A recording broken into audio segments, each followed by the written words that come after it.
യേശുവിൽ പ്രിയപ്പെട്ടവരെ, നമ്മുടെയൊക്കെ വയലുകളിൽ വിത്തുകൾ വിതയ്ക്കുന്നത് ഒരു കൂട്ടരാണെങ്കിൽ വിളവ് കൊയ്തെടുക്കുന്നത് വേറൊരു കൂട്ടർ തന്നെയാണ്. വചനത്തിൽ സൂചിപ്പിക്കുന്നത് പോലെ വിതയ്ക്കുന്നത് ഒരുവൻ, കൊയ്യുന്നത് മറ്റൊരുവൻ. കൊയ്തെടുക്കുമ്പോൾ നീ നിൻ്റെ അധ്വാനത്തിൻ്റെ ഫലമാണ് കൊയ്യുന്നത് എന്നുള്ള അഹങ്കാരമോ ഒന്നും വേണ്ട. അത് നെറുകേടാണ്, നന്ദികേടാണ്.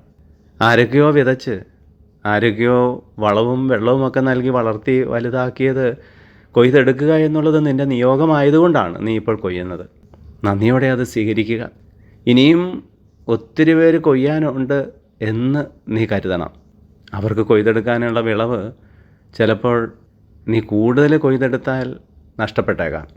നിനക്ക് ആവശ്യമുള്ളത് മാത്രം കൊയ്തെടുക്കുക, ബാക്കി കൊയ്യാൻ മറ്റുള്ളവർക്ക് വിട്ടുകൊടുക്കുക.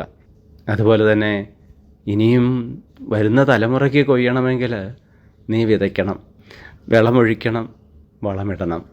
കൊയ്തെടുത്തതിനേക്കാൾ കൂടുതൽ വിതയ്ക്കാൻ സാധിച്ചാൽ ജീവിതം ധന്യമായി മഹത്വമുള്ളതായി മാറും.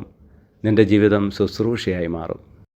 സ്നേഹനാഥനായ ഈശോയെ, വിതച്ചവരെയും കഷ്ടപ്പെട്ട് വളർത്തിയവരെയും ഒക്കെ നന്ദിയോടെ ഓർത്തുകൊണ്ട് ഫലങ്ങൾ കൊയ്തെടുക്കാനും കൊയ്യുന്നതിനേക്കാൾ കൂടുതൽ വരും തലമുറയ്ക്ക് വേണ്ടി വിതയ്ക്കുവാനും ഞങ്ങളെ അനുഗ്രഹിക്കുമാറാകണമേ, ഇപ്പോഴും എപ്പോഴും എന്നേക്കും. ആമേൻ.